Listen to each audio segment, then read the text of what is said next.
Where are our paid participants? I know. I was just wondering about that. Welcome everybody to call number 1 of the book called Would you teach a fish to climb a tree? See, an X-Men could read it. Sexual harassment victims or assault victims. So we asked a certain number of questions.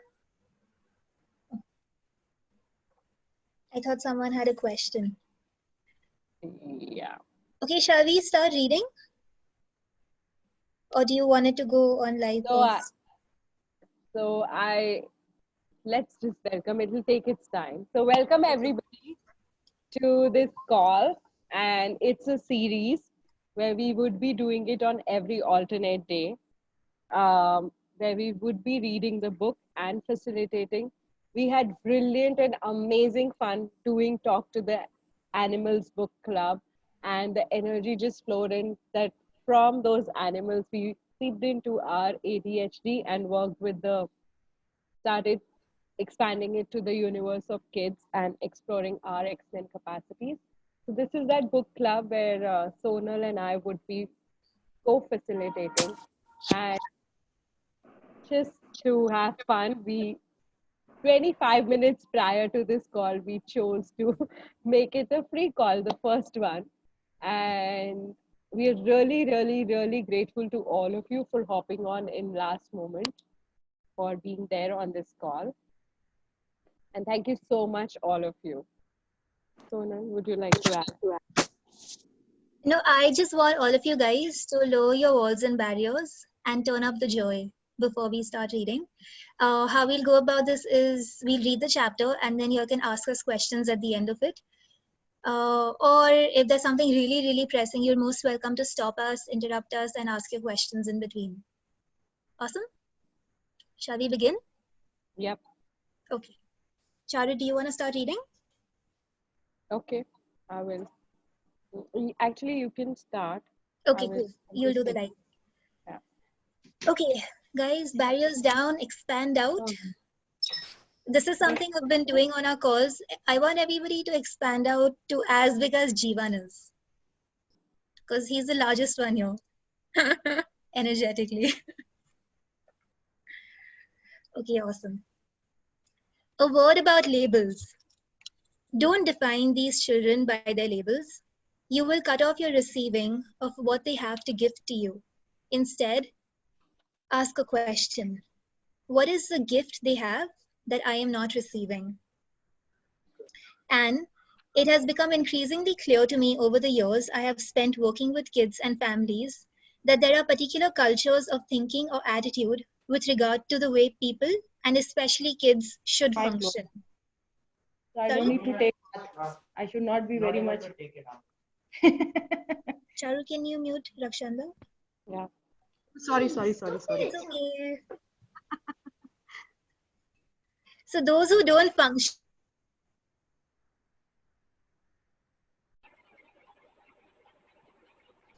Sonal, just hold on.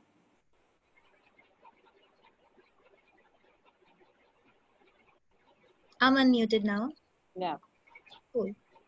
So those who don't function according to the rules and regulations in play around them are labeled by the advocates and promoters of those cultures. This tends to happen a great deal in educational and medical communities. So often the conclusion is reached that children who don't fit in need to be taught how to behave so they can learn to function as if they were normal and average and just like everyone else. The problem is that they are not normal and average. My point of view is that by asking them to be normal and average, we are doing two things. We're telling them that there is something wrong with them, and we are asking them to become something that they are not. Labels evoke images, answers, and definitions, and nothing can be considered that doesn't fit within the confines of the labels. In other words, the labels define, and once one is labeled, he or she is always labeled. So they don't really have a choice to be anything else. Some of the most commonly used labels are autism, OCD, ADD, and ADHD. In the medical community, all of these diagnoses are described in varying intensity from mild to severe, but they're looked at as a wrongness rather than very abilities. And then we'll go more about the ability bit a little bit later. So, can I just? Yes, please. So right now, for all of you who've been there who are on this call, everywhere you have labeled yourself with whatever you have put yourself in labels. If you let go of those labels, what would that create for you? Right and wrong, good and bad, pod and pock, all nine shorts, boys and beyonds. If you didn't have any labels of who you are, what you are, where are you from, can you please destroy and uncreate it all? Right, wrong, good, bad, pod, pock, all nine shorts, boys and beyonds. And all the definitions you have of what this is to you and what this is not for you. Is this for parenting? Is this for kids? Is this for me? Is this for somebody else? And whatever it is in your universe, can you all destroy and uncreate it all? Yes. Right, wrong, good, bad, pod, pock, all nine shorts, boys and beyonds, and all the expectations, projections, separations, judgments, conclusions you have with this book club, you have with me or Sonal, you have with us, you have with each other, you have with your own self. Can you please destroy and uncreate it all? Right, wrong, good, bad, pod, pock, all nine shorts, boys and beyonds. Cool. Awesome. So autism spectrum disorders, what's really included in that? Now, there is a group of mental health diagnoses that fall under the generic category of autism spectrum disorders, or ASD. These include autistic disorder, Asperger's syndrome, and pervasive developmental disorder. These diagnoses, I would actually recommend not screen sharing. People are required to get this book. It's okay if you don't have it, and then you can just listen for now. Okay? All right. Good. These include autistic disorder, Asperger's syndrome, and pervasive developmental disorder. These diagnoses attempt to describe a variety of symptoms, skills, and difficulties people have with functioning in this reality. So people who have been diagnosed with ASD are sometimes referred to as being on the spectrum. They function differently from so-called normal people with regard to communication, social interaction, and relationships. Their behaviors tend to be repetitive and can appear odd, and the severity of their symptoms range from those of highly functional people to individuals who are not able to speak or function in this reality. I just want to add something. I was doing a session with somebody this morning. This person that I know is extremely brilliant. She's in her 50s now. And you think that this is something that applies only to younger kids, but that's not actually true. It's just that the people who have been around for longer have kind of been beaten into this reality. And she's somebody who has such an incredible level of joy that she's had to suppress, that now it's resulted into her using all that energy into creating severe diseases in her body. And she's progressively done a lot better over the years. But the thing is, how much energy are we using against us to be normal is what I'm trying to say. And what if we gave ourselves the permission to not do that anymore? Even if what you showed up as, with your joy, with your happiness, with your laughter, seemed too weird, too not normal, too crazy. Would you be willing to give yourself the permission to do that today? And everything that doesn't allow that, can we please destroy and uncreate it all? Yes. Right, wrong, goodbye, pod, pop, all nine shorts, boys and beyonds. For those of you who don't know what the clearing statement is, you can go to theclearingstatement.com. It's basically just something that clears the energy every time I ask a question. So you're not functioning from those same limitations anymore.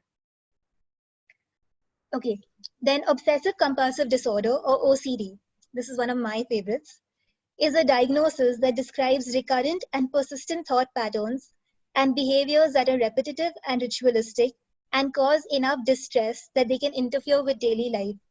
I was just sharing something with some of the groups yesterday about how when you're not, when you don't like a certain energy, what you do is you have the capacity to scan every single person in your universe and pick out exactly the energy that you don't want to have. But then what that does is that you end up focusing on exactly the energy that you don't want to have. So say if you don't like judgment, if you're not somebody who receives judgment very well, every time you meet somebody, what you're going to do is scanning the entire universe to see if there's any judgment, and then all you can see is just judgment. That's how crazy this capacity of OCD is. And then we start to use these capacities against us. Thank you. This is brilliant, actually. This interpretation, I didn't know about it. Thank you. You're welcome. So then there are diagnoses of attention deficit disorder, or ADD, and attention deficit hyperactivity disorder, or ADHD. So people with these diagnoses tend to have difficulty paying attention to just one thing. They appear not to be listening, and they are easily distracted. Those with ADHD tend to be extremely active. It's because they have a lot of energy, which in this reality is not considered normal. So they can. ADD is what? Which one, Neeru? ADD. ADD is attention deficit disorder. So that person is normally. So they lazy. basically have trouble focusing on one thing at a time. It's because they have so much energy that what actually happens is they need to be doing at least 10 to 15 things simultaneously to be able to focus on all of them. If they're made to focus on one thing, it's really hard for them. Okay. Because they have so much energy. But then in this reality, because you're not able to focus on one thing, it's made a wrongness. So then they put on medication and XYZ. Mm-hmm.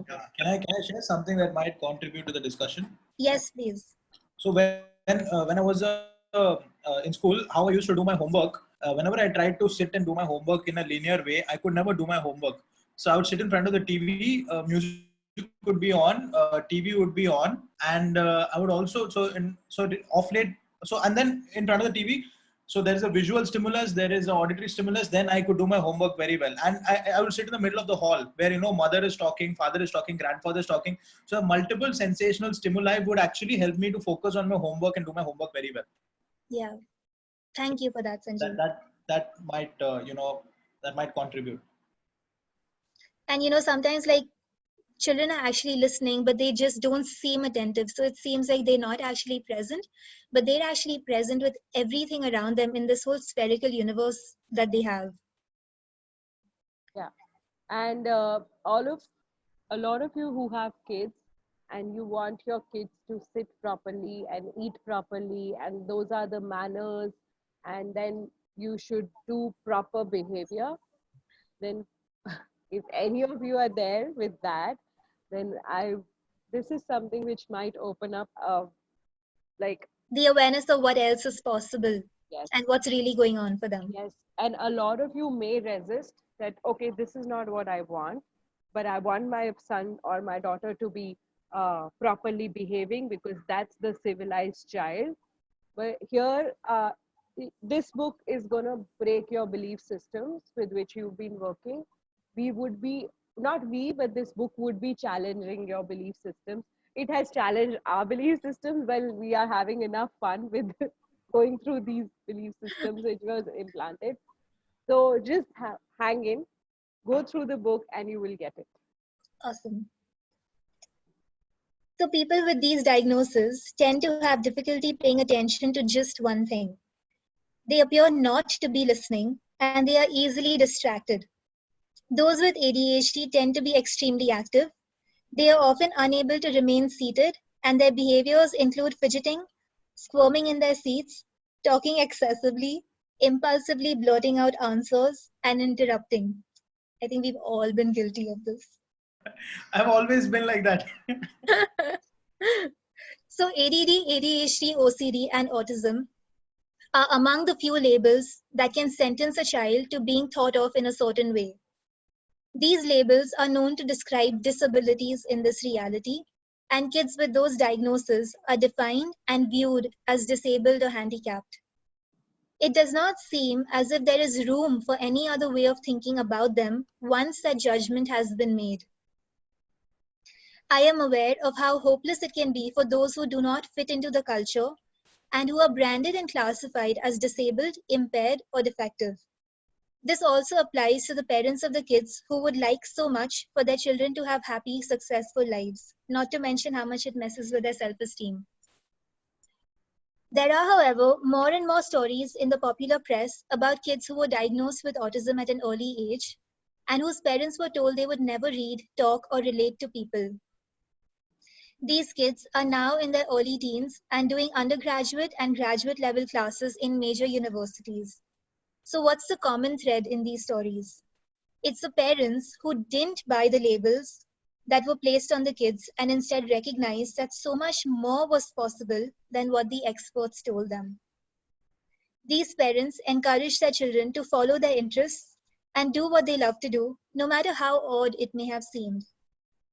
A particularly inspiring story was told by a mother whose autistic son just wanted to play with shapes and shadows.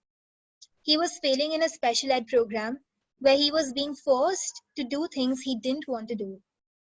She found that the more she encouraged him to do what he enjoyed, the more his shell cracked open. And when she followed his interests and made resources available to him to support those interests, he began to talk and to thrive. When he was 3 years old, she was told that he would never talk. At 11 years of age, he enrolled in a university and began studying mathematics. Jivan says he was labeled when he was a kid as most people wanted to speak in words rather than energy. Exactly. Yeah. And how much faster is energy than words? Kanu has something to ask. Kanu, you can ask. No, I raised the hand by mistake again. Oh, okay, cool. All right. Probably there's something you want to ask. Something Charu's aware of. Do you guys have any questions before we go on to chapter 2? Charu, do you want to read? Yeah, and we are not going Facebook Live. It's not happening. So Okay, never mind. Yeah, I can make you host and you can try with that. Okay, cool. Do it? Yeah.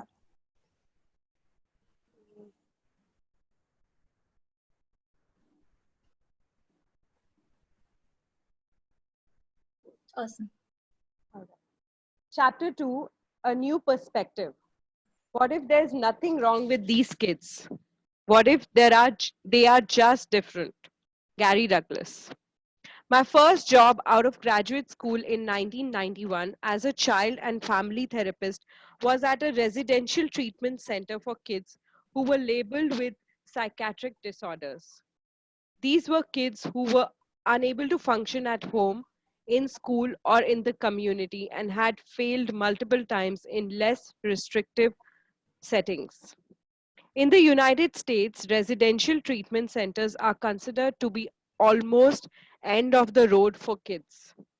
The only place further down that road are jails or state mental hospitals. I'm sure that's not there in India. There are two ways for kids to be at the center. In the residential program, meaning they lived in one of the residential units 24/7 and attended the highly specialized school programs as well, or in day treatment program, which meant they lived off campus and attended the highly specialized school programs during the school week. I was hired as a psychotherapist in both the residential and day treatment programs, and I worked with kids between the ages of 3 and 18. My specialty was the younger ones. The kids who were diagnosed with ADD, ADHD, and OCD and autism were the ones who presented challenges of a different sort to staff. Many were in constant motion, even when sitting in chairs. They laughed at all the seemingly wrong things, wrong times, and blurted out answers but couldn't explain how they got them, even when the answers were correct. The behavioral program had little to no effect on these kids. They were viewed as disrespectful, oppositional, difficult, and hard to work with. Others who were more severely disabled seemed pretty checked out and shut down. When they did respond, they seemed to be reacting to something not apparent to the rest of us. Sometimes they became enraged with what happened to be little to no provocation. Their emotional outbursts had an intensity about them that straightened my spine.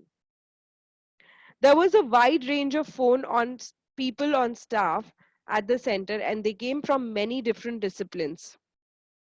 My favorites were the magical ones who saw the kids for who they were and not as the labels they had been given.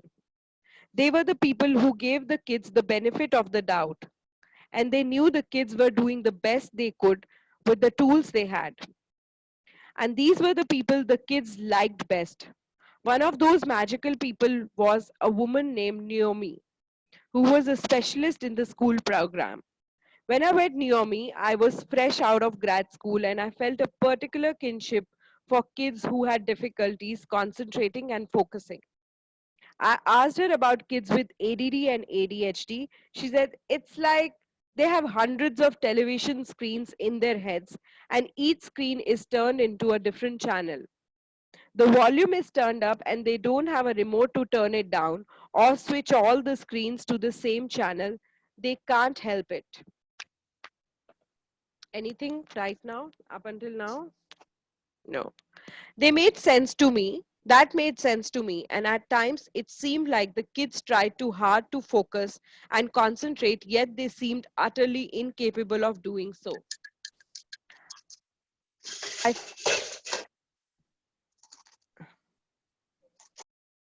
I felt a connection with them because I too have always had several things going on in my head at the same time. As a child, I was always being told to pay attention, and I would often wonder what was wrong with me that I wouldn't do that. So, how many of you have been trying to pay attention, and how many of you have been going on with so many things in your life? There is so much to do, and we can't do. So, it's better not to do. And all the normal people,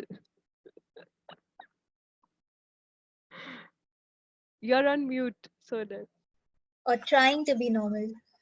trying to be normal. Yeah. In the program, there was an emphasis on medication, and great value was placed on being able to sit still and listen. It was always clear when the meds went too far in the opposite directions, and the kids focused on what they were doing to the exclusion of everything around them. And for example, colored so intensely that the colored markers went through the paper. With heavy doses of medications, it seemed as if the kids became flat. Their sparkle was gone.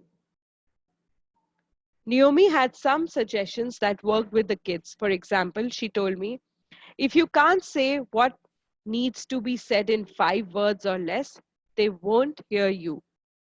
I'm going to repeat it. And somehow I'm sensed. So let me just, okay, guys, a lot of you may feel that this book is not for you because your kids are normal or you are normal. It's basically not that. A lot of us have these capacities. So if you push your barriers down and if you receive what exactly it is, there'll be different aspects of it which you will be able to start identify.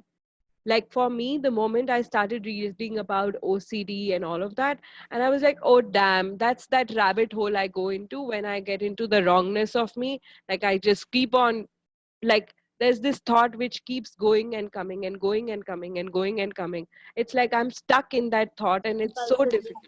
Yeah, it's so difficult for me to get out of it. And then now thanks to all these tools, and I have brilliant uh, back support with me. My friends are there to support me, to like pull me out of it. So it's not basically if you have kids who are specially labeled. No, it's like a lot of kids, a lot of you've seen that I have a niece. I communicate with her in like 5 or 6 words. If I do a lot of communication, she just refuses to respond because the whole communication has been done there in her head. So would you be willing to receive this and play with this? Charu, now what you're talking about your niece. So what is that capacity? I mean, what is that capacity that You will have it. You will have it. You will get to know it. Because- X-Men. because my son is the same, that's why I'm asking you. He doesn't want to talk. Pura din mein he will only want to talk 2-3 words. Usse upar he cannot hear. We'll actually get to a bit, I don't know where it will be exactly, but it's about communicating with these kids in pictures. So you'll have more Yeah, clarity around that. Okay, so yeah. Also, So, Aisha, if you're so having trouble lowering your yeah, barriers, ask how much space can I be right now? That'll instantly allow you to expand out. yeah. So all of you, let's just do a quick expansion. Thanks. All of you, can you just push your barriers down, scan your body, get the outer boundaries of your being, and expand to the corners of the room that you're in, and expand beyond your house, beyond your locality, beyond your state, beyond India, beyond the world, and now beyond and beyond and beyond and beyond, beyond, beyond. Expand more, more, a little more.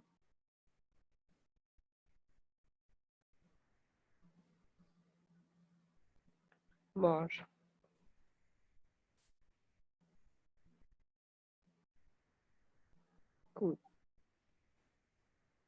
And everywhere it feels like you're out of control, would you be willing just for the duration of this call to be okay with that? To be okay with feeling out of control, to be okay with not being able to cognitize things, to be okay with receiving this energetically if that's what it takes. Right, wrong, goodbye, pod, pop, online shots, boys and beyonds. Cool. So if you, yeah, yeah. I can't figure out as to what's like something is triggering me. Like always being wronged is what is coming to me. But I So can't.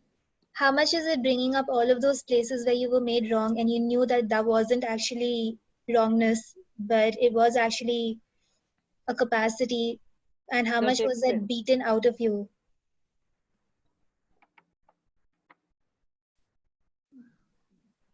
Yeah, but I can't really pinpoint what was it like. But there's something.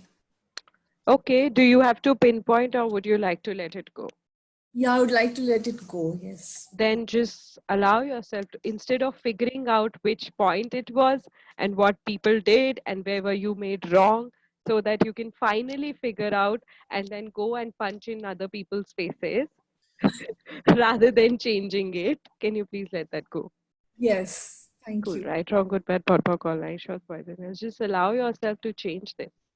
And also, please get that it's extremely okay for you to get angry at something that's a lie. That's actually the only time it's appropriate to get angry. If you can just recognize all of the lies you've been living by and recognize them as lies, the anger will dissipate. Right now, how much of the anger is coming because of where you're identifying the lies? Yeah. Cool. So if you can't say what needs to be said in 5 words, Varsha, or less, people won't hear you, and that's fine. And it was true. Their eyes would glaze over at anything more. However, as useful as Naomi's suggestions were, they weren't enough to make a real or lasting difference with the kids. What she didn't tell me, and what neither of us knew at that time, is that their minds move at the speed of light. Words were not their preferred form of communication because words were too painfully slow, laborious, and difficult. Although I did not know this way back then, I now realize that they communicated primarily energetically. Fast forward to 20 years later when I met Gary Douglas, the founder of Access Consciousness. He put into words that what I had known secretly about these kids for so long but never had given myself permission to acknowledge, as it flew in the face of what was considered real and true at that time. When he said that kids who have been diagnosed with ADHD, ADD, OCD, and or autism become angry when they are told to use words because words slow them down so much, a great sense of relief washed through me. Memories of so many different kids throwing tantrums at the center and later in my private practice came back to me. I recalled the looks of utter disdain that crossed their faces when they were told to use their words, and when someone said, I didn't hear you, it made so much sense to me because these kids do communicate differently. When Gary asked questions like, what if there's nothing wrong with these kids? And what if they are just different? I thought to myself, finally, someone who gets it. What if kids with all those labels could be seen as who they are, not as who they aren't? What could that change? And finally, what if we could be seen as what we are and not we aren't? And finally, what if we could see what we are, not what we aren't? And finally, what if we could see what we are not like others? What And if the we could difference see in the us. difference of us than getting into the race and becoming like everybody else? Everything that is brings up or lets down in your universe with this. Can you please let that go now? Yeah. Right, wrong, good, bad, pod, poc, online shots, boys and beyonds. Gary's comments invited me to begin asking questions like, what else is possible here that we are not looking at? Charu, Neera has a Yes, question. yes. So I have something to say here. I think it can contribute to the group. So I have three grandchildren who are X-Men. Okay. And the first one was diagnosed about 6 years back. And because they just said that how wrong we make them, you know. And it was so wrong in my universe. It was so wrong in my daughter's universe and in her family in the US that we cried our heart out कि ये क्या हो गया, कुछ बुरा क्या होगा, तभी बच्चा ऐसे हुआ, when he was diagnosed at 1.5 years, okay? And when I came back to India, I read this book and I did some work with Anne Maxwell as well. And then I kept on in my universe. I came to a space where I didn't term him wrong. What's right about him that I'm not getting is what I did. I didn't do any work. I didn't tell my daughter to do any work because she doesn't, she's not into all this. But I did it for myself personally because I was making them wrong. The second kid also came. He was also diagnosed a year later. So I was making both my grandchildren so wrong.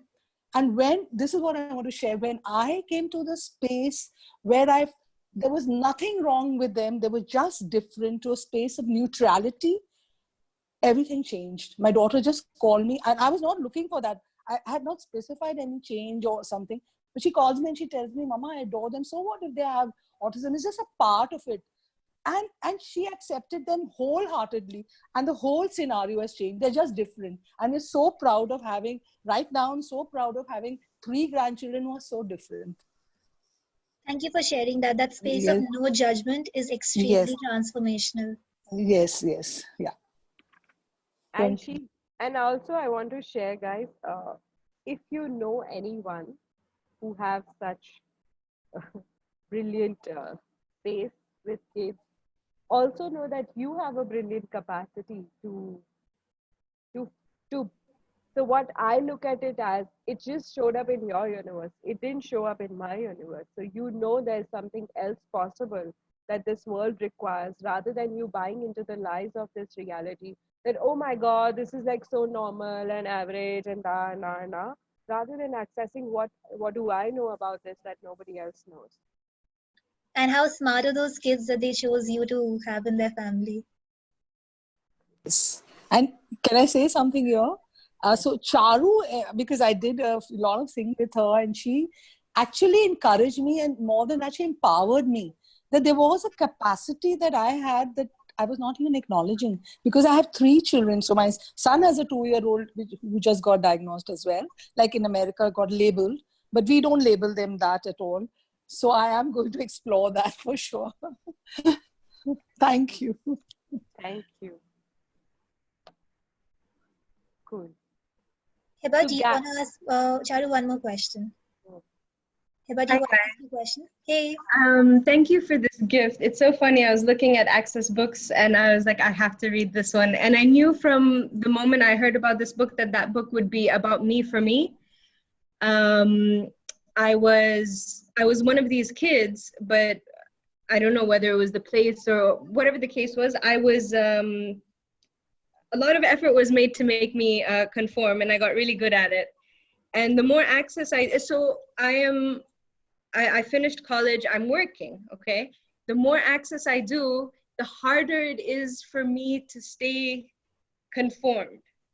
Does that make sense? Like the verbal bit, and especially when you talk to a lot of people, and especially when you talk to a lot of people from like a corporate space, it's so hard for me to hear their words when their energy doesn't match, and then I say something responding to their energy and they're like, I never said that, and it just becomes very, very complicated, and it's extremely tiring.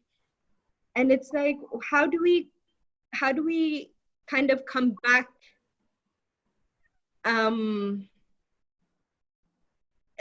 almost like what's possible now, like what can I choose now, What's really possible now, Hiba, I'm just going to mute you as I'm talking because there's an echo. I'll do it here. Yeah, can you, because I can't really figure that out. Is for you to continue to keep acknowledging yourself and to be you irrespective of who's around you. And you don't have to worry about whether they can receive you or not. This is what's more important is you receive you. And then if people stay, they stay, that's great. If they don't, that's okay too. The other thing that happens is, as you start to acknowledge you and you're not functioning from this place of wrongness that you've been beaten into your entire life, you actually learn to give people exactly what they can receive, and you learn how to be around people in a way that they can receive. So it's not about like it's me or someone else. It's an inclusion of you and everyone else. So if you started to ask, how can I be with these people where it's an inclusion of me and them, what would this look like? What we're often doing is either excluding us or excluding someone else, and then it becomes this weird fight. We don't have to fight anymore. And brilliantly, like she said, that up until now, probably we were excluding ourselves. And then now, moment by moment, when we start knowing more about ourselves, then we start excluding other people. But it's like you having an awareness and asking, okay, so if you know that the energy is not congruent with what they are speaking, we are not here to correct them, but it's for our awareness to know that, okay, this is what it is. And now what can I do about this? Is this a truth? Is this a lie? What is that? And then you can take your actions based on that. And there are no reactions based on that. That's brilliant, Charu. This whole thing about reaction. Yeah. Can you say a little bit more about that? Yeah. So usually we have been told that if instead of reaction, you should be responding. But for me, it's like when you agree and align or resist and react to any point of view, there's always a reaction to it, like based on that particular thing. So if they made you wrong, so today you will go and make yourself right in front of them. Or if they made you wrong, then you're going to agree to it and you will feel that, yeah, you are wrong.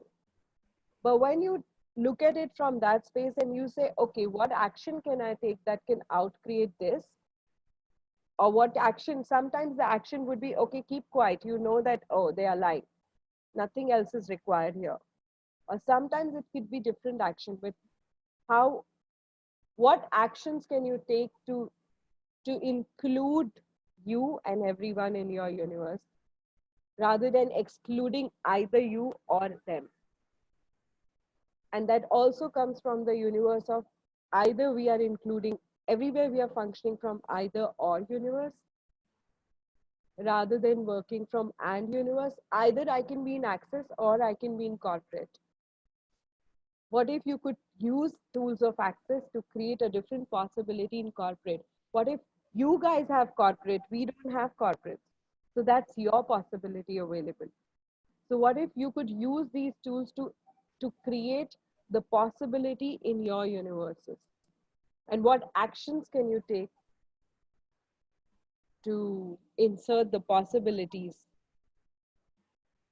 And the freedom that these tools and this book gives you is that the less and less you make yourself wrong, the more and more the fight goes away.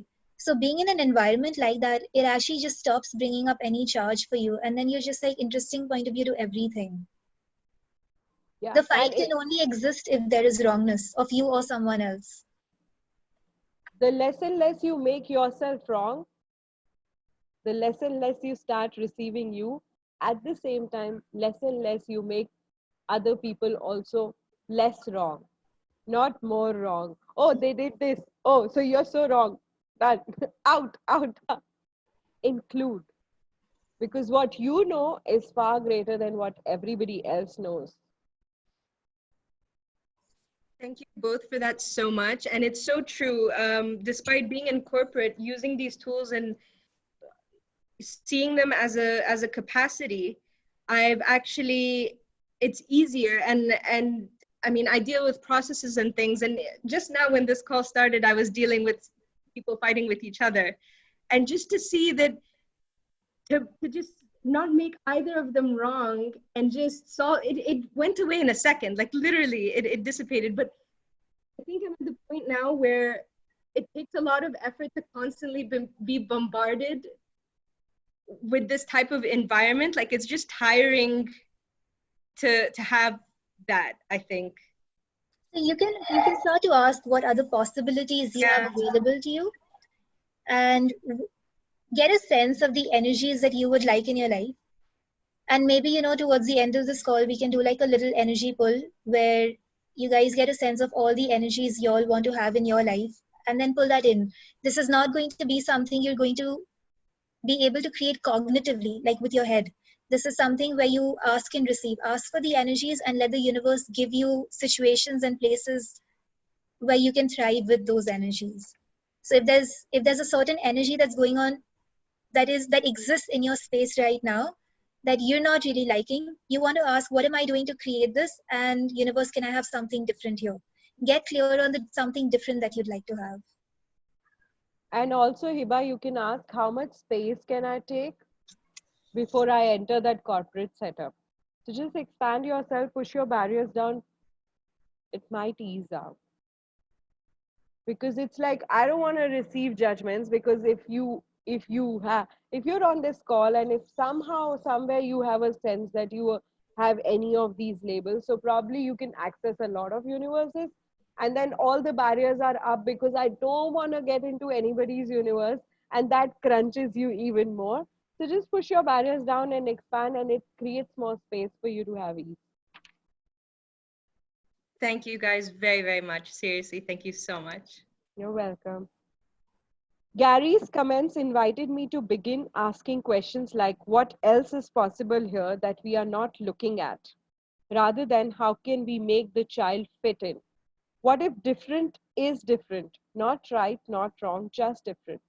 These kids aren't the same as other people. They don't have emotions the way other people do. They think differently. They don't understand why people move so slowly and pretend not to know what they actually do know. They have a different way of looking at the world. And what if they actually have special talents and abilities? A 10-year-old boy who had been diagnosed with OCD was in my office the other day. He feels so different from other kids and so wrong. We were talking in a relaxed way and enjoying ourselves, and then I noticed a subtle change in his body. He looked at me, looked at the telephone on the desk behind me, looked at me again, and then the telephone rang. I raised my eyebrow and smiled at him, and he smiled back. You knew it was going to ring, didn't you? I said, and he giggled, yes. And I said, awesome, I replied. What if we could see what they see rather than try to get them to see what we see? What change could we create then?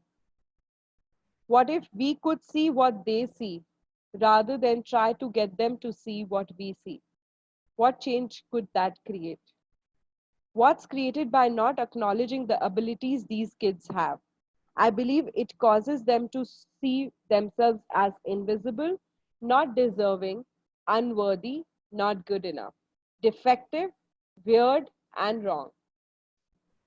What if that is the harm that we do to kids who are diagnosed with the labels ADD, ADHD, OCD, autism? They don't see the world the same way we do. And when we won't see through their eyes, that creates difficulties for them. We need to see what they see rather than try to get them to see things our way. And I also wanted to talk, like, it's so beautiful because that's what Gary has been telling us all the time, that what you see, nobody else can see. You're the only one of your kind. And if you shut away your possibilities, it's a loss to the entire world. Because what you are the source of, no one else can be. What people can access through you, they cannot access through anyone. So when you shut yourself down, you're doing the world a great disservice. And everywhere you do not acknowledge you in order to fit in. And the statements like, मैं ऐसे क्यों नहीं कर पा रही, दूसरा बंदा तो ऐसे कर रहा है, दूसरे की लाइफ में तो ये सब हो रहा है, मुझे ऐसा क्यों नहीं हो रहा है. Everything that is. What that translates to, for those of you who don't know Hindi, Okay. is why can't I do this? And why can't I do what somebody else can? Basically, the whole comparison thing. Yeah. So everywhere you're going in comparison, that does not allow you to see the difference that you be. Can you please let that go?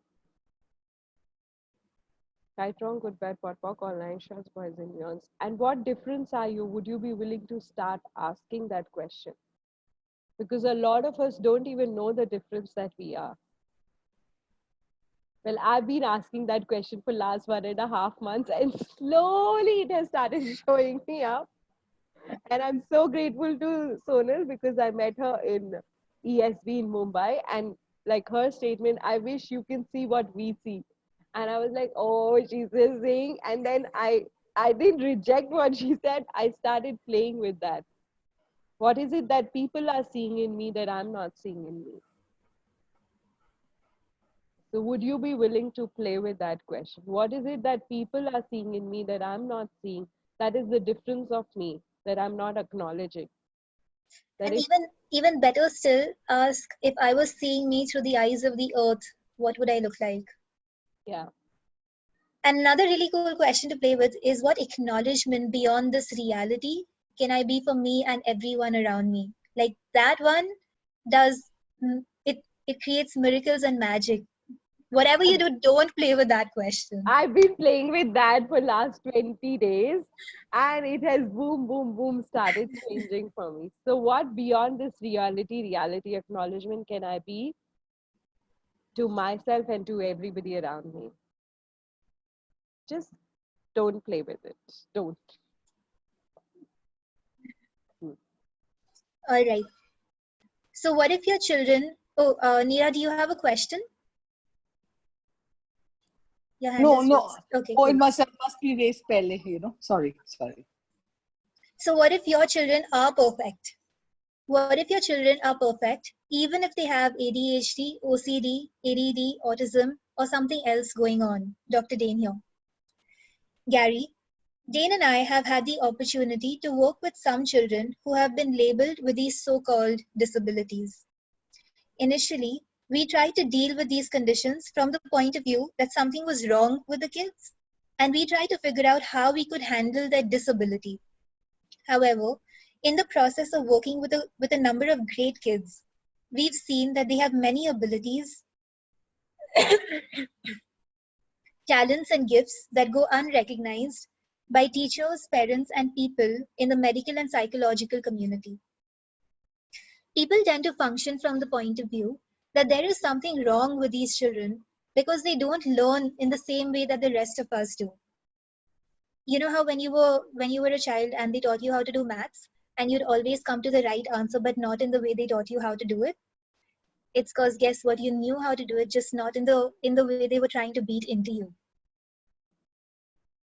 The reality is they pick things up in a totally different manner, and we need to step up and find out how they learn and not try to teach them using methods that might have worked for us but definitely don't work for them. We would like to re-reference the point of view that they are special needs children. They are actually special talents children. We call them X-Men after the Marvel comic superhero team composed of mutants with an X gene who use their extra powers and extra abilities for the benefit of humanity. For us, it's a term of affection. The X-Men are here with us on the planet to make waves, They are a mutation that is an expansion of the species, but they are being looked at as though they are a limitation. We don't believe that that is true in Access and whoever's written this book. Annie We would, Maxwell. yeah, I know the name, I'm just saying. We would like to unlock the abilities these kids have because it's our perception that if they were given the opportunity, they might be able to change many of the things on our planet that will turn into disasters in the future. We ask that you don't see your kids as wrong, no matter what they've been labeled as. Look at your kids or yourself, not from the wrongness of you, but from the rightness of you. When you do this, you can create a completely different world for yourself, for them, and for everyone on the planet. We hope you will see that you have an extraordinary opportunity to create a more conscious world. You can create a place in which people begin to see the ability and the greatness that these kids are.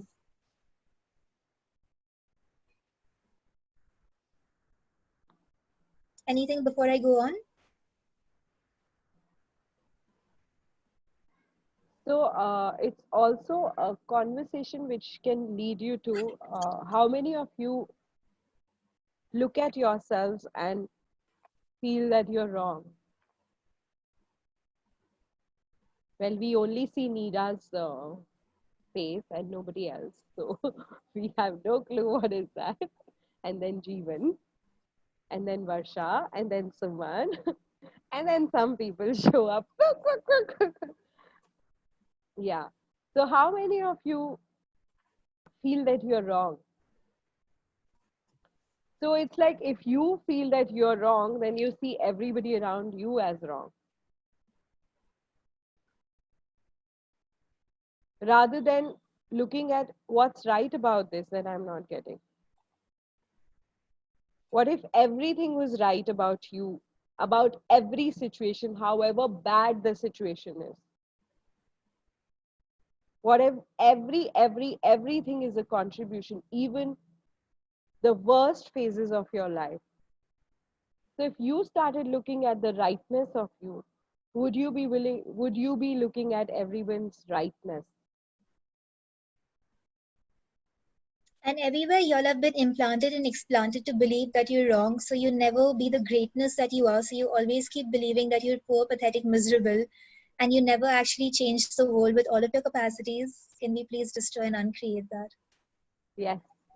Wow. Right, wrong, good, bad, POD, POC, all nine shorts, boys and beyonds.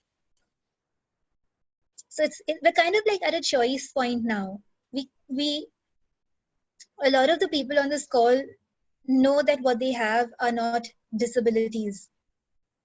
Now this is more of a question of, will you choose your greatness or will you keep using wrongness as a way to stay small?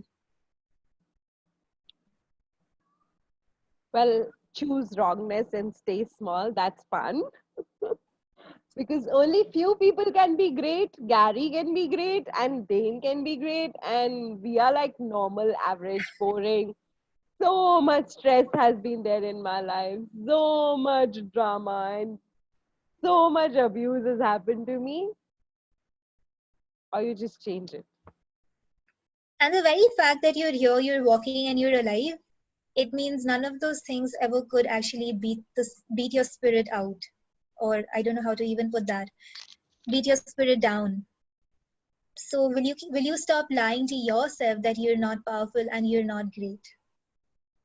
Well, I want to acknowledge that two of us are also having X-Men capacity. So we decide in the last moment to make it free.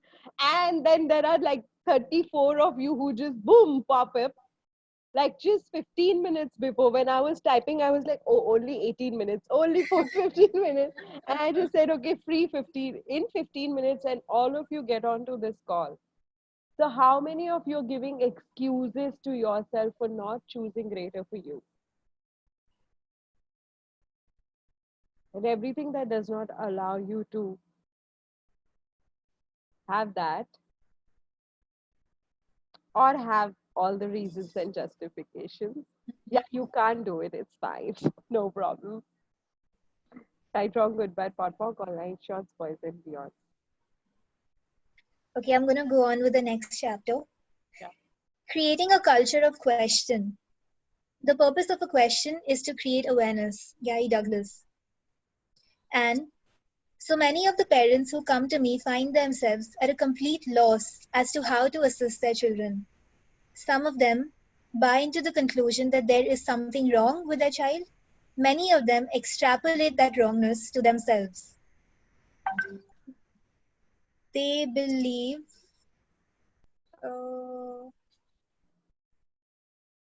Anisha, can you mute yourself, please?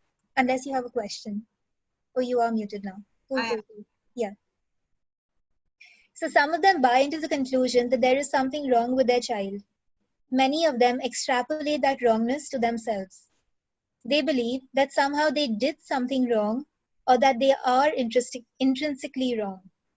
How else could they have had a child like this?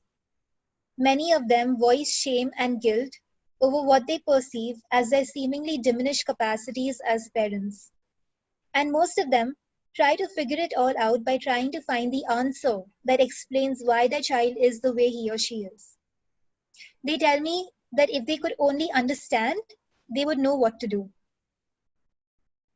What if these kids are not their labels? Instead of buying into any labeling done to these kids, what if we could ask questions instead? Let's talk for a minute about questions. I love the description of question that Gary gives. A question is not a statement with a question mark at the end of it. A question is a question. Unlike what we are taught in school, the purpose of a question is not to find the right answer. The purpose of a question is to create awareness. Dane, the question is the key to opening other doorways of possibilities. And what do you want for dinner? Is that a question or a statement with a question mark at the end of it? It's a statement with a question mark at the end of it because it presupposes that the person is hungry, that he plans on eating, that what he eats will be in the form of dinner. Are you hungry? That's a question. It opens doors to possibilities. Asking real questions is one of the most amazing tools of access consciousness. I find that by asking a question, I am able instantly to step out of the density of whatever conclusion or point of view is trapping me into the space of possibilities and choice. So when you guys ask how much space can I be right now, you don't have to physically do the expanding exercise. It's like you instantly become that space. That's the magic of that question. The mother of 6-year-old twins, a boy and a girl, came to see me at the start of the school year. She is brilliant, as is her husband. She and her daughter function with greater ease socially than her husband or her son do. The mother and daughter are more outgoing and talkative. The father and the son are more quiet and some might say withdrawn. She came to see me because her son was struggling with his first grade program. Reports from the teacher stated that he was acting out, throwing tantrums, not focusing on his work, and isolating during recess. When the boy arrived from school, he was irritable, fussy, argumentative, and whiny. And his mother would know that it was just a matter of time before he would throw a tantrum.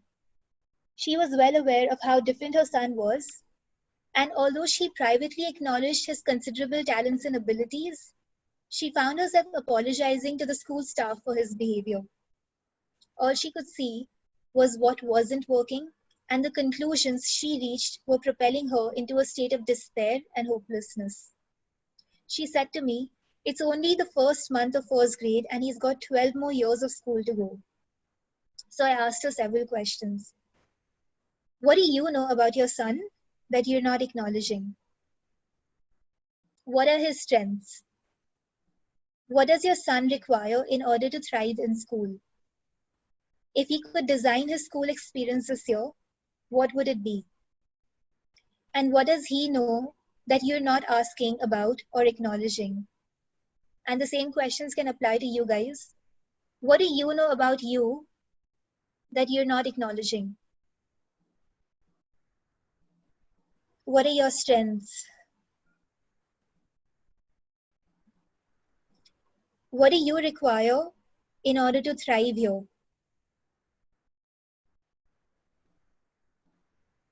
And if you could design your life experience this year, what would it be? What do you know that no one is asking you about what you know or acknowledging? So as I asked you these questions, some of you may have gotten cognitive answers and some of you may have gotten an energy. Just be with that and let that show up in whatever way that it does. Now these questions allowed her to go beyond needing to come up with answers and moving into the space of being aware of what she did know about her son, and in your case, what you do know about you. When she let go of needing to have an answer to justify or prove something about him, she lightened up considerably.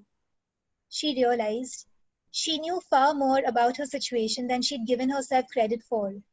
For example, she acknowledged that her son functioned academically far beyond the rest of his classmates and probably was excruciatingly bored. This was my story. She was able to approach the staff at school, and together they designed a program for her son. The boy was transitioned into second grade and was given challenging work at even higher grade levels for many of the subjects.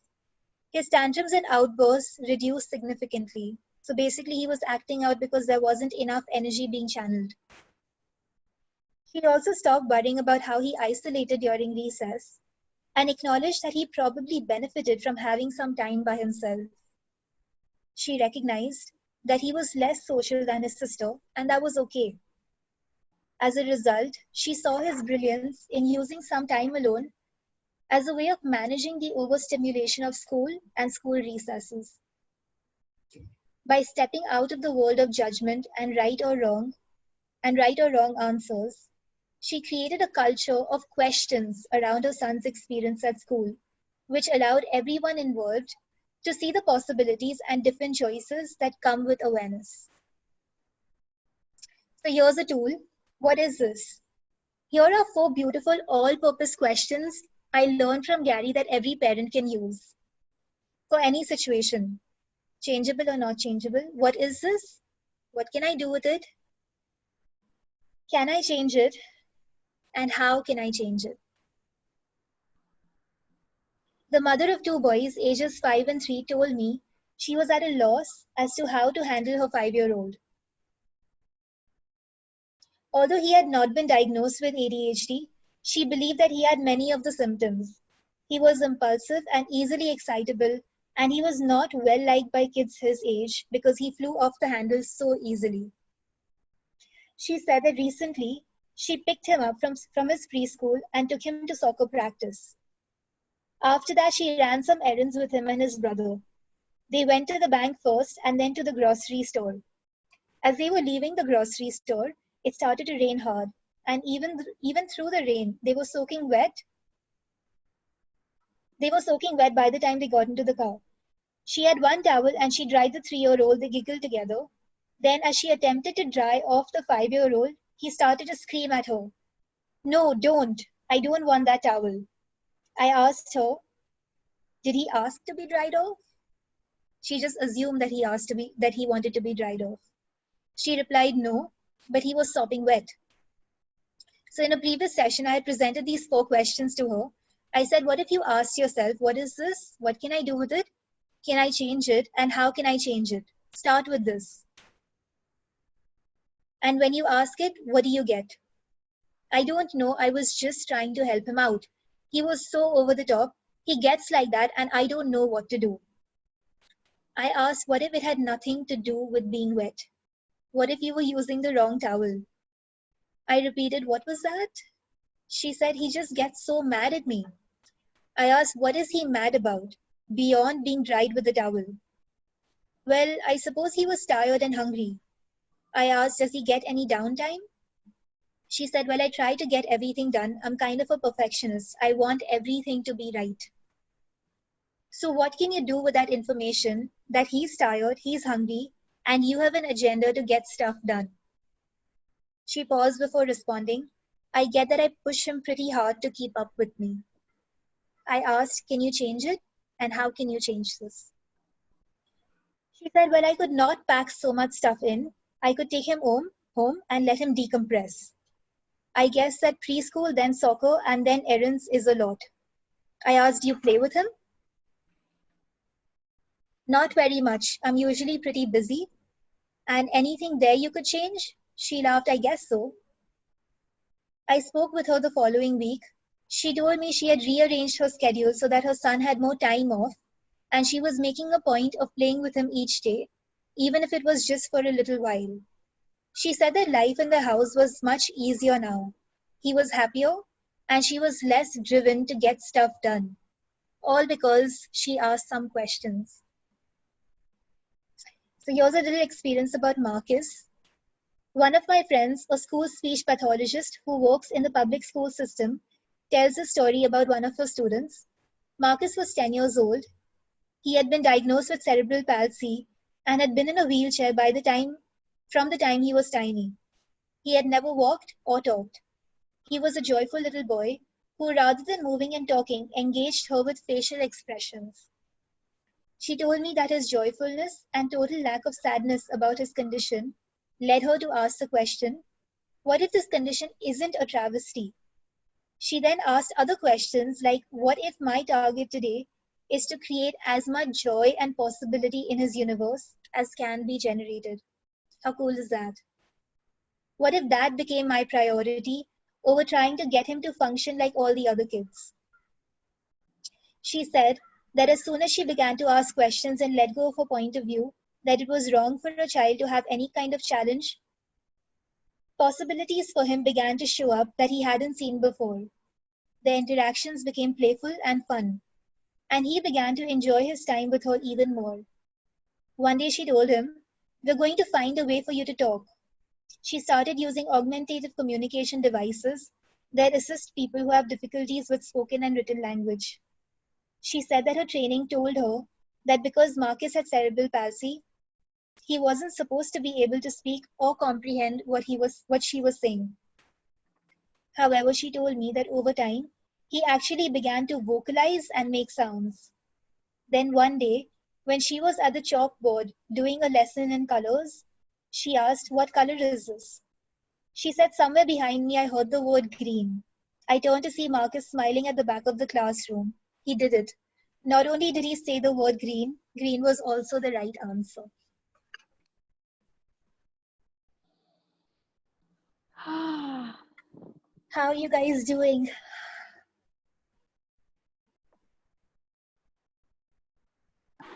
I have a question. Can I ask?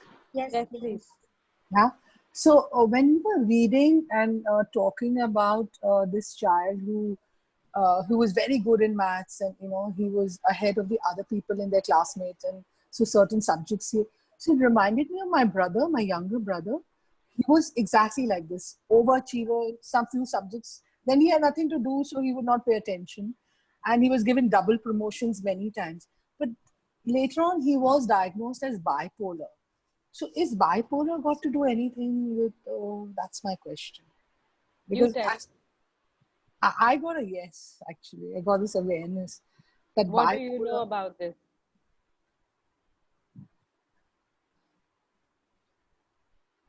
I'm not acknowledging definitely. Yes.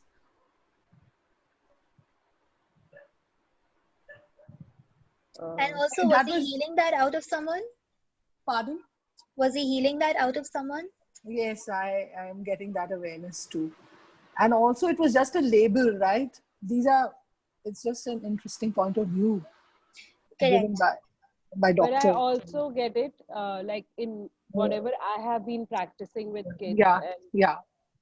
so also a lot of the kids who are labeled with whatever, Yes. they also have capacities to, I don't know, is it a right time to speak about it or it's in the further, but anyway, who It's cares? okay, go on. Yeah. Yeah. Yeah. It's like access, they also have capacities to access different dimensions, different realities.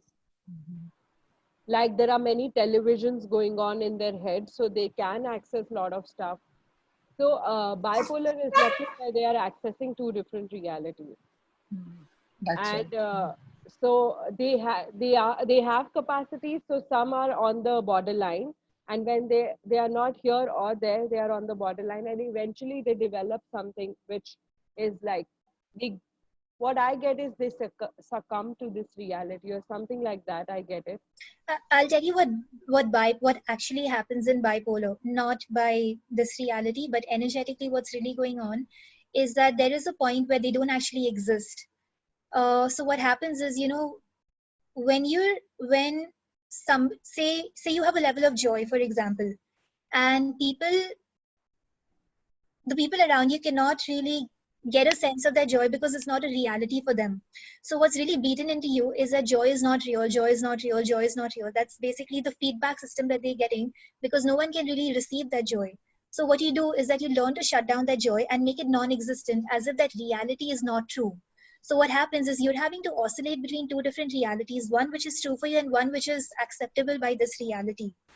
So in your reality is actually though non-existent, so that reality of joy is non-existent, and the only reality you have available to be is this other dense whatever reality. So when people oscillate between those two realities, that's when they become bipolar. That's this whole multiple dimensions that Charu's talking about. Dude, this is amazing. I think this is the best description of bipolar that I've heard, because my textbook of psychiatry calls it a manic depressive psychosis, which is quite depressing to read actually, because some of my best friends are bipolar people. Like I have two friends, they are bipolar and they're amazing people to be with. A lot of us are. A lot of us are, because we are aware of our realities, and then because it does not exist here, so we shut that down and we get to this reality. But the brilliant part is, with which I get when Sonal says, is they are still able to access it, and a lot of us are still not able to access our realities which we knew are possible. Yeah, it's kind of it is actually a capacity. Bipolar is a capacity. You know, I really think everybody should get on your book club and series, because both of you are autistic and both of you are explaining it so well. So I'm very grateful. Thank you.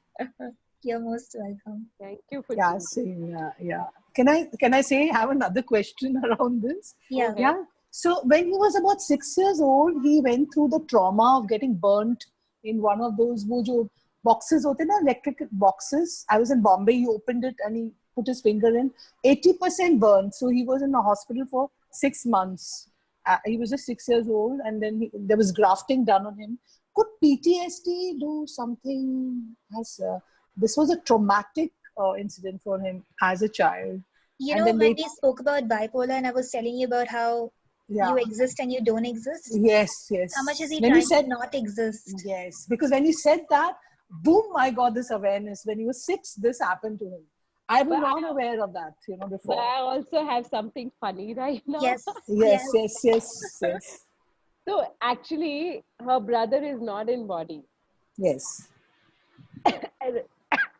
And how much he's present in this class, he's getting all of it. Yes, I'm amazed. I can just feel him.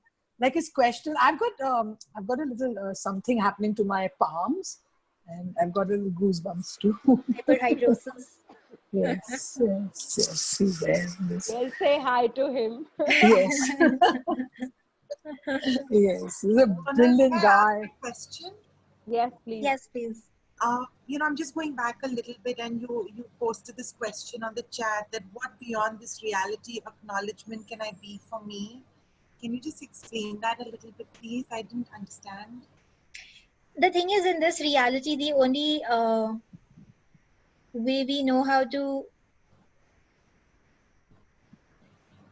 get acknowledgement from outside? Yeah, that's validation. So the only thing that's really available to us is validation, not really acknowledgement of who we are and our being. So if you were really acknowledged for your being, you'd never actually be made wrong for anything. It's like whatever you were and whatever you are would be acknowledged as the gift and the difference that you are. You wouldn't ever be told, do this, don't do that. Be this way and don't be that way. Don't be too happy, don't be too hyper, the don'ts. Those are ways of invalidation. So what happens is, because we have like such this deep sense of invalidation ingrained in us, we go through life seeking validation constantly. But what if this is not something anybody outside of you can do? Sure, you weren't given it when you were a child, but now we have these tools available And what acknowledgement can you be for yourself and for everyone around you that changes the entire way this reality functions? So how can you do that? What acknowledgement can you be for yourself? When you ask this question, you automatically start to get energetic downloads of the ways you can start to do that. That's exactly what this chapter was about, asking a question. So when you ask a question, you get the awareness. We're not looking for answers cognitively, but you'll notice that as you go on in the next few days, little things will start to become evident to you, and that awareness is coming through based on you देखो यहाँ asking देना this question. चाय नहीं इधर देना Nisha, can you mute yourself? What acknowledgement can I be for myself? What beyond this reality acknowledgement can I be for myself? So basically the thing is, when you start asking the questions, you never there is no fixed answer. Okay, you know, acknowledgement looks like that, you have to write it in your notebook, or this is what acknowledgement is. That's not acknowledgement. You start asking the question and it'll be a different energy in your universe than my universe, but it will start showing up. Oh, I'm not acknowledging myself here, I'm not acknowledging myself here. Only you have to play with the question and it will start showing up. That's wonderful. The purpose of asking a question is not to find an answer. You got to be playing with the question throughout the day, throughout the week, throughout your life. But why do you say beyond this reality? Because in this reality, the only thing that's actually available is validation, not acknowledgement. Acknowledgement is a very beyond this reality concept. No, but we acknowledge each other as well, right? How do you acknowledge? How much are you not from this reality? See, I can understand. One thing I understood was, you know, I was always seeking acknowledgement from people around me, and one fine day I just realized, fuck, किसी को acknowledgement नहीं आता इस reality में, इस दुनिया में किसी को नहीं आता. Nobody knows how to acknowledge in a way that I would like to be acknowledged. So that only I know. So I started acknowledging myself then. And whatever you're doing is, Anisha, the acknowledgement, whatever acknowledgement right now you know, is based on this reality that, okay, you know what? Let's say if you today cook a really nice food and then people say, oh my God, you cook brilliant food. That's validating your gift. But can there also be acknowledgement that I really acknowledge you for the food you've cooked? That can be. What do you get it as? A compliment. Yeah, but a compliment sometimes become, now it's all turned around. The compliment sometimes become a refined judgment. So next time you have to cook really nice food. You have to behave like a good girl, good sister, good daughter, and then because you've been acknowledged as good person, good human being, so you have to behave in a good human being way. But what we are saying is beyond this reality acknowledgement, because this reality still functions from right and wrong. It's a polarity which we function from. So the reality which we are living in right now is based on polarity. So if you do something based on good and bad definition, and people acknowledge you for that. But we are asking about a reality which is beyond good and bad, beyond right and wrong. It's just as you, who you be. That's it. It does not matter whether you attend the series or you don't attend the series. That's not the criteria. You are here, and that's the acknowledgement for us. Okay. I'm trying to register. The thing is, you're trying to get this with your head. You're trying to do this cognitively. And also, Anisha is like really new. She doesn't really have all of the tools. So you don't really know who does this belong to in light and heavy. So just take it easy. Don't worry. Right now, take this as your first tool. That is asking a question. And see what shows up as you keep playing with this question. Lovely. Charu. Yeah, so you, what I get with you. Kanika, actually, before you go on, can I please answer this question in the chat? Yeah, sure. What happens exactly? Suman, I don't actually get your question. Maybe you can ask it in a different way. Yeah, my question is like Meera was also saying, what happens to a person that they actually go to a person or a doctor for diagnosis? Like maybe something is happening for me now. You are diagnosed as ADHD or bipolar. So, and some people are borderline bipolar and all of that. Like actually happens that they go for those kind of It's diagnoses? because you're invalidated, right? In this reality, it's not seen as normal. So if you're excessively energetic, that doesn't fit in with being calm and composed and cool. So that means something must be wrong with you. And then when things show up as an excessive state of not normal, that's when people start to go to doctors to get diagnosis. If you're too quiet, then it's not normal. If you're too loud, then it's not normal. And then you seek a doctor. Like if, You do like, anything. yeah, Neenu says my son speaks so less. But while she's seeking two doctors here on the call who are like, again, crackpots. But then if, and thankfully she's there on, I think she's not even there on the call now.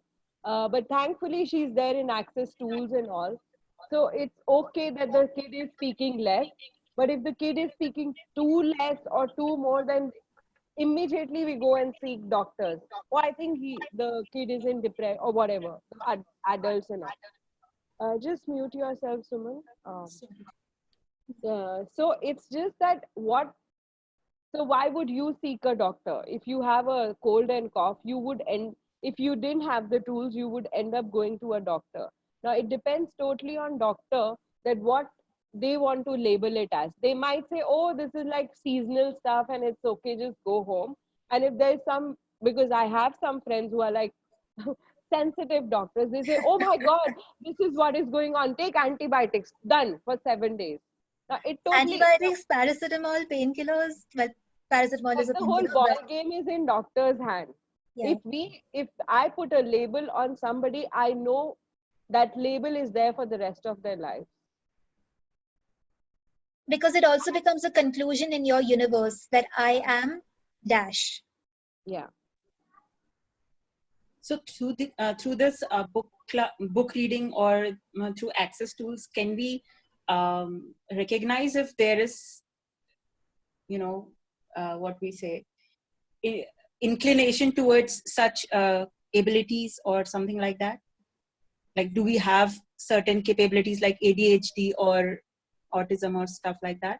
So do you have Sorry? these things? Do you have these things? I don't know. I've just come for I So want to tell know me- about it. Tell me based on light and heavy. No, I have a lot of points of views right now. And that's fine. As we go on, you'll get a better sense of what these things are and you'll actually start to relate to them. Thanks. Charu, did you want to add something to this? No. Okay. I was just saying the same, like, so a lot of you who are just totally new to access, you've done 1 class or 2 classes or maybe 2-3 book reads you've done. There's a lot to explore, guys. We are still exploring. Every day there's new stuff which we get to know about ourselves. Oh, we didn't know this about ourselves. So just be a little more kind. Play with the questions. We have no answers for you that this is how it is, but it will start showing up for you. Okay? Yeah. Yes, Kanika. Kanika? So there's another question in the chat. What do we do about that non-existing? So this book club isn't really around mental disorders really, but for the whole bipolar thing, when you're between manic and depressive, when you're at depressive, you can start to ask, what am I doing to make myself non-existent, and pocket for that. And to change bipolar in general, you can ask what stupidity am I using to create the conflictual realities I am choosing, and then destroy and uncreate that. Right from good, bad, pot, pop, online short stories and beyonds. Cool. Wow. Yeah, Kanika. Yeah. So, Charu, you spoke about acknowledgement, right? So, the last part, what I get is it's the subtleness that is acknowledgement. As in, acknowledgement is very subtle. It's yeah, right. It's something that you said you need to acknowledge yourself, as not in terms of writing it down. So, I guess it's very subtle. Yeah, there's a lot to talk about acknowledgement. There's a lot to talk about acknowledgement. But keeping in mind that a lot, yeah, that's true, Kanika, what you are saying. But keeping in mind that a lot of you are new and you are just like beginning to have more information here, play with the question, because acknowledgement is something which a lot of us have to be for ourselves, and we are not being. We are seeking from everybody else, and that's called validation. Nobody can acknowledge you unless you acknowledge you, the gift that you be, the difference that you be in this universe. Rest, all of it is going to just validate that.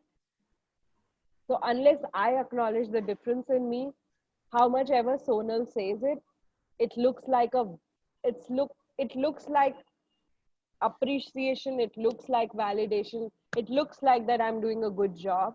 But unless I acknowledge that, nothing exists. It's like if you don't acknowledge it, you can't even receive it when someone else is giving it to you.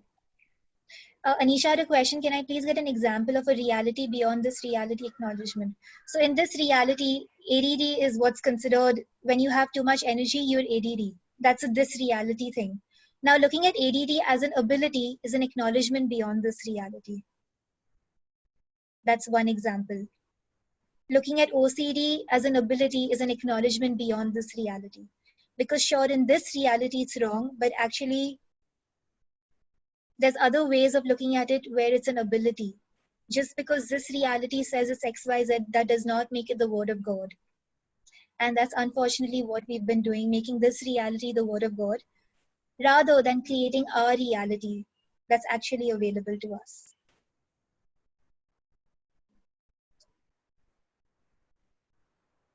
Thank you. That was brilliant. You're welcome. Brilliant. Charu, I think you and I should do a call on like medical disorders, psychological disorders. Yes, I would love to attend schizophrenia and all of that. Oh no, you will. Yes, Charu. I so desperately wanted to say that, then Sonal only said. Just FYI, all of you, Sonal is an X-Men.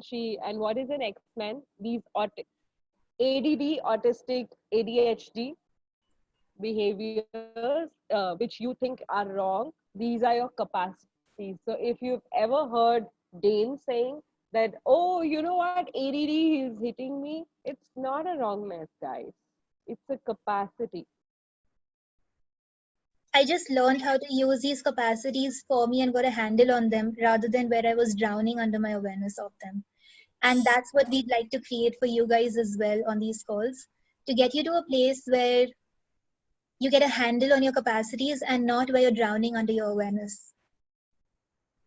And I also want to add, I didn't know any of this about the capacities and all of that and whatever.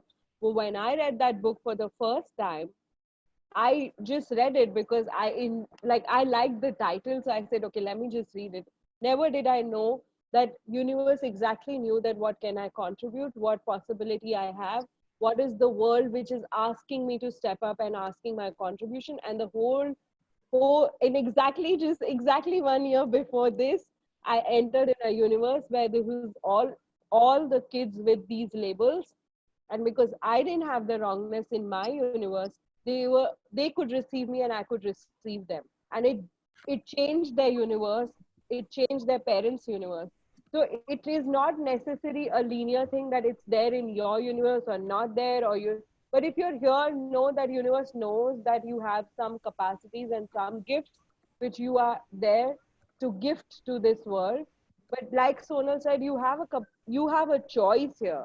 Do you want the greatness to show up, or do you want to do you want the Do you want to keep limiting yourself with how wrong you are? Yeah, that. This book honestly gave me me. Me too. I've never had the sense of peace. The kind of work I did last year, for the first time in my life, for the full night I was awake, and I next day called up my father and I said, I never thought that I could do this on this plane, because it's not like I've attended many X-Men calls, but this book changed my world. And it changed approximately 40-50 kids and their parents' world. And then there were like more people coming to me in my clinic. So you don't know what capacities you have, but if you allow yourself, if you go beyond your logical mind, if you make that demand, then things can be very different in your world. Not the way it showed up in my or Sonal's world, but it will be very different in your world. Also, this book club is not really about ADD, ADHD, and autism. It's basically to recognize that all of the things that you are and have been is not wrong. And by specifically going through certain things that are considered wrong in this reality, we kind of get to give you perspective on where it's not a problem, where it's not a disability. In answer to your question, Anisha. Thanks so much. Schizophrenia is more an ability of multiple realities again. Schizophrenic also have the capacity to talk to entities. So yeah, you have to have a high level of awareness to be able to do that. So I would say that they are X-Men too. Dude, honestly, everybody is an X-Men. It's just that we've been beaten into this reality and taught how to function normally. It's just that for some of us, it was way too hard to do. And most people, well, different people have taken to it differently. I chose to find a different possibility. Some people learned how to become high functioning in this reality. Some people learned how to be normal in this reality. Some people got extremely depressed. Some people chose to kill themselves. There's a lot of different things that you do with stuff like this. We want to get you to the place where you recognize your awareness and recognize that it's not a bad thing, it's not a problem, and that you've never been wrong. And we'd like to undo all of the invalidation in your universes from where you haven't fit in, if you'll have that. And also all those people who are asking specific stuff about schizophrenia or bipolar, my question to you is, what do you know about schizophrenia, bipolar that no one else knows? And what capacities and possibilities are available in your universe that nobody else knows, not even me and Sonal, if you think that me and Sonal know it? And would you be willing to access that, or would you just give it away because we didn't answer that? We can give you perspective, but what you know is only what you know. We wouldn't know what you know about it. And it's your willingness to go through that possibility, go and explore that possibility to create a different possibility in this world.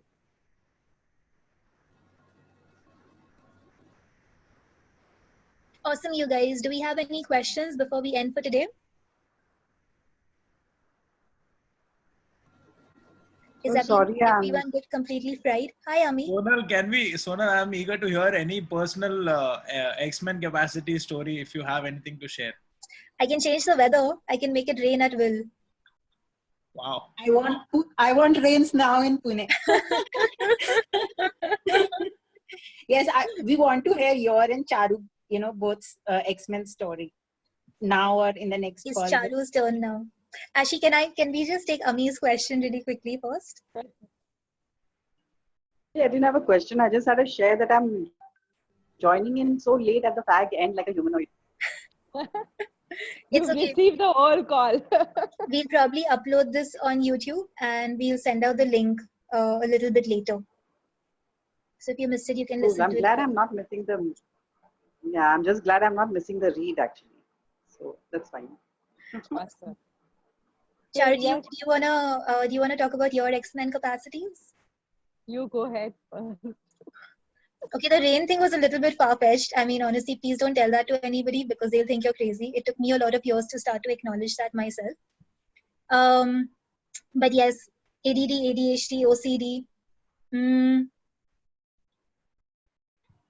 What else do we call labels? At some point, I was sure I was bipolar. At some point, I was sure I was schizophrenic.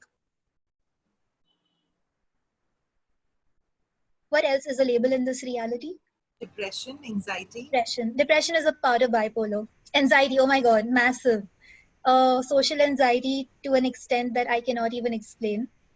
Sometimes even now, I do actually prefer my own company. So you're saying depression is a part of bipolar? Because it's manic depressive, right? And there's also depression by itself. Okay. So it's basically depression usually is an awareness of other people's sadness and other people's realities, which are not that pleasant. It's never really yours. Do you remember that link I sent you yesterday, the Who Does This Belong To link? Yeah. Where it spoke about how 99.9% of your thoughts, feelings, and emotions don't actually belong to you. But the thing is that you're like this psychic SpongeBob, and you have the capacity to pick up on thoughts, feelings, and emotions in an at least 8-mile radius around you. That's how aware you are. So imagine being aware of that many people's thoughts, feelings, and emotions. And if you have a capacity with, say, you're inherently joyful, like my innate nature is joy. So I'd innately draw depressive energies to me because I had the capacity to transform it. Like Charu said, what capacity do you have with the things that you're asking about? So if there's any level of depression, you want to ask what joy you really are that you have the capacity to changing depression with. What joy you really are? That you have the capacity to transform depression with. Okay, I do. I'll tell you the step by step, the cognitive stuff. Yeah. I'm good in cognition. That was amazing, Sonal, what you said. Thank you. So it's like so beautifully said.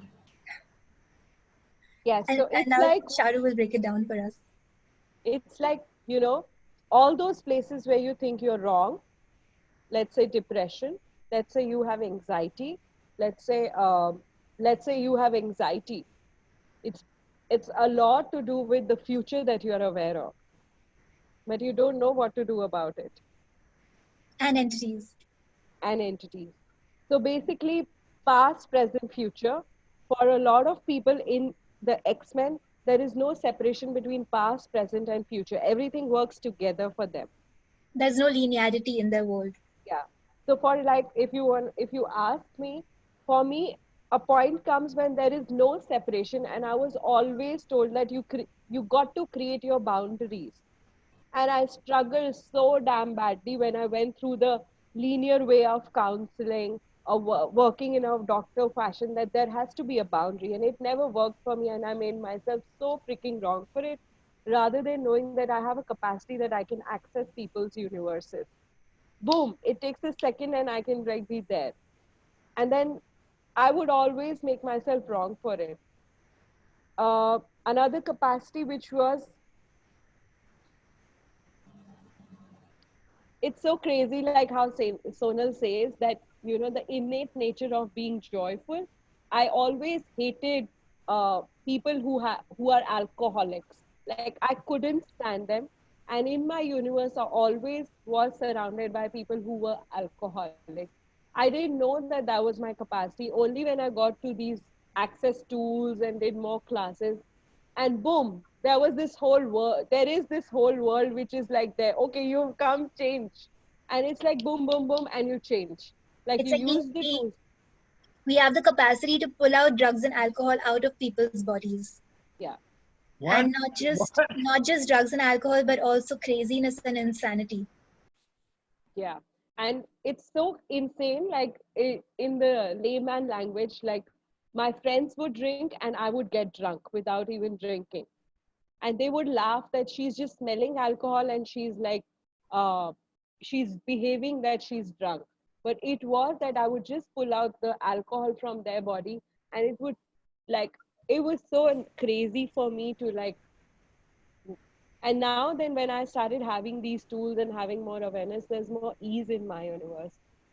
So it's different for everybody, but those are your capacities. And and the basic thing, like, if we go till where we have read the book, do you think that you're different? And I'm saying that you think that you're different. If ever you have thought that you're different and you haven't acknowledged and you don't know that you are different, then that's the X-Men capacity you have, but you haven't acknowledged yet. Very So beautiful. we know, yeah, we are different. Oh, my face looks different than Sonal. But no, actually my make is different than hers. Do I acknowledge that, or she does start mimicking each other and while facilitating? Let's say And that the thing is, example. we can tell you these things because we've explored all of these different things and looked at where they're not problems. And we'd like to invite you to the same. It's not like, we're any special than you. I can vouch for it that there's at least 20 of you on this call who have the capacity to pull out drugs and alcohol, to pull out insanity, or whatever it is that, you have the capacity for. For a large part of the years, I drove myself crazy from pulling out the insanity until I started to acknowledge and use the tools to change it. So what are you at the effect of that is actually a capacity for you that you can now claim and own as the capacity that it truly is? Brilliant. And that's for everything. What are you at the effect of? I love the what you said about the depression. Like, are we when we have the capacity to actually Transmute it? How? Like, Me, your voice is breaking. sorry, my connection must be. Are you getting me now? Yeah. Now I can hear you. Yeah. So how do you transmute it? That's for the next call. We will tell you the how. इतना पैसा में इतना ही मिलेगा. True that, dude. Same goes for anxiety as well. Will we deal with anxiety? Because I go through a lot of anxiety. No, So we spoke about anxiety, that what future you're aware of, that you're not acknowledging. But I totally get it that this is the first, I totally get it that this is for the first time you're entering into. So we don't have answers, but we can facilitate you through this and get to your awarenesses and have more ease with it. Of what the anxiety is for you. Yes. So you've labeled it as anxiety, but what if it isn't anxiety? It is something different. The 4 questions: what is this? If it is not anxiety, then what is this? What do I do with this? Correct. Can you change it? Yes or no? Do you get a yes? Do you get a no? Yes. Charu, first we'll have to go with, okay. Are you familiar with the light and heavy tool, Anisha? Yeah, Okay, I am. Okay, so if you get a yes, then just ask, how can I change this? Okay, so just ask a couple of questions and you will, that's why the book read is there, book club is there, and then there are more stuff. You will be getting more tools. There are more than 8,000 tools, guys, in Access Consciousness. So every day you will get to know, oh my God, I have to do this and this. And that's your X-Men capacity too, that you start expanding yourself. Like today, before the call, I was having a call with somebody and she said, how do you manage? I think you don't do anything besides facilitating. And I was like, no, I do sweeping, mopping, washing bartan, cooking food, playing with my niece, doing book clubs, and then facilitating personal calls. And then I have me time also. And then I do more stuff. That's your X-Men capacity. You might be limiting yourself with just this much. Also, I'll give you a hint. Anxiety is always an awareness you're not willing to have. So what awareness are you not willing to have here? That's creating the anxiety. And on that note, we're going to end this call, guys. We've gone way past 4:30. And we will see you all somewhere, hopefully on this book club. Thank you so much. It's been Most fun. welcome. Thank you. Thank you. Wow. Thank you so Both much. of you It like was double so dhamaka. awesome. Yeah, really. Thank you. Thanks a lot. Thank you so much. Thank you so much. Sonal, can you just repeat that last statement of yours, please? What awareness am I willing to? What awareness are you refusing that's creating the anxiety? All right. Thank you so much. Loved it. Bye, you guys. Bye. Thank you. Bye, love.